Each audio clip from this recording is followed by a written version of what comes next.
Assalamualaikum warahmatullahi wabarakatuh. Perkenalkan, nama saya Ilham Ramadan Lutfani dari Universitas Mercubuana. Pada hari ini saya akan menjelaskan tentang network layer. Namun, berikan pada gambar di samping. Pada gambar di samping merupakan 7 layer OSI. Yang pertama, physical, yang kedua data link, yang ketiga network, yang keempat transport, yang kelima session, yang keenam presentation, yang ketujuh application. Pada kesempatan kali ini, saya akan menjelaskan tentang network layer. Apa sih network layer itu? Network layer adalah layer atau lapisan yang bekerja di antara data link layer dan transport layer. Tergantung pada proses yang sedang berlangsung. Network layer merupakan sistem logik yang sangat erat kaitannya dengan proses transmisi data, karena menghubungkan komputer ke dalam berbagai jaringan-jaringan yang sudah ada. Megatrace juga memiliki peran penting dalam lapisan ini, bersama dengan pendefinisian dari IP address atau Internet Protocol. Tugas utama network layer. Tugas utama dari network layer adalah menyediakan fungsi routing sehingga paket dapat dikirim keluar dari segmen network lokal ke suatu tujuan yang berada pada suatu network lain. Fungsi network layer. Network layer merupakan lapisan ketiga pada keseluruhan sistem jaringan OSI layer. Memiliki beberapa fungsi dalam jaringan komputer. Berikut ialah fungsi dari network layer. Yang pertama, menentukan tujuan data pada sebuah jaringan.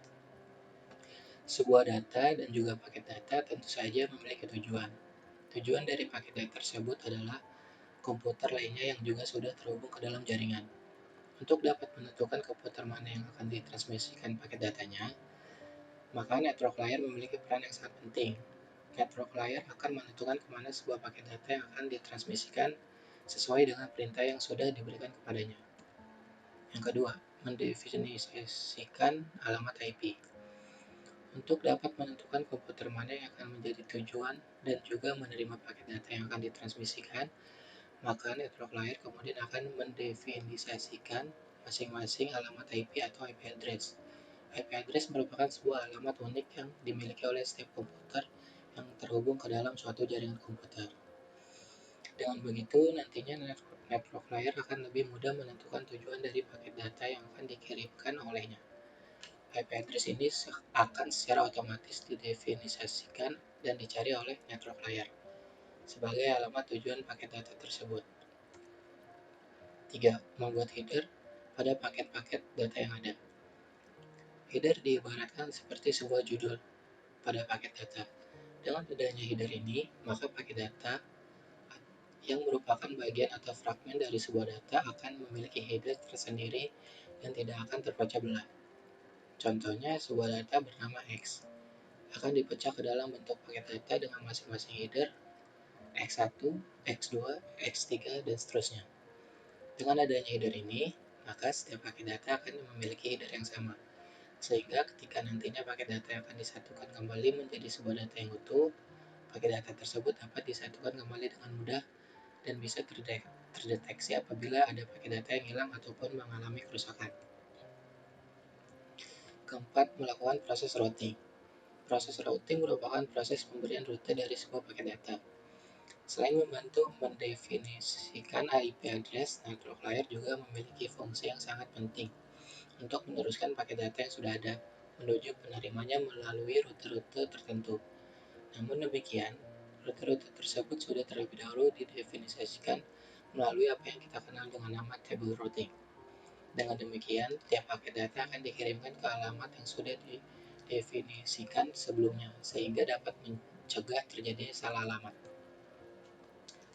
Perangkat keras yang berhubungan dan digunakan dalam network layer. Sama seperti lapisan logik lainnya, network layer merupakan lapisan yang tidak dapat dilihat dan diraba secara fisik, namun memiliki asosiasi dan keterkaitan kerja yang erat dengan perangkat keras jaringan komputer secara fisik. Yang pertama, ada NIC atau Network Interface Card. Merupakan peralatan yang berlangsung berhubungan dengan komputer dan didesain oleh komputer agar dapat saling berkomunikasi. NIC juga menyediakan akses ke media fisik jaringan di mana setiap bit data seperti dengan listrik arus, gelombang elektromagnetik, besaran fisik lainnya dibentuk dan selanjutnya akan ditentukan oleh NIC. NIC adalah contoh perangkat yang bekerja pada layar pertama atau layar fisikal. Yang kedua ada repeater. Repeater merupakan salah satu contoh active hub. Repeater merupakan alat yang dapat menerima sinyal-sinyal kemudian memperkuat dan mengirimkannya kembali sinyal tersebut ke tempat lain sehingga dapat menjangkau area yang lebih luas. Repeater termasuk peralatan yang bekerja pada layar fisikal. Yang ketiga ada router. Router adalah peralatan jaringan yang dapat menggabungkan satu jaringan dengan jaringan lainnya. Router bekerja menggunakan routing table yang disimpan di memorinya untuk membuat keputusan kemana dan bagaimana paket akan dikirim melalui rute yang terbaik. Router bekerja pada layar network. Kesimpulannya, di antara 7 layer yang ada, network layer memiliki tugas dalam mendefinisikan alamat IP atau Internet Protocol. Hal ini membuat setiap komputer akhirnya dapat terhubung dengan satu jaringan. Bahkan, tak hanya itu saja, network layer juga berfungsi untuk melakukan proses routing serta membuat header pada paket-paket data yang sudah ada. Sekian penjelasan singkat tentang network layer.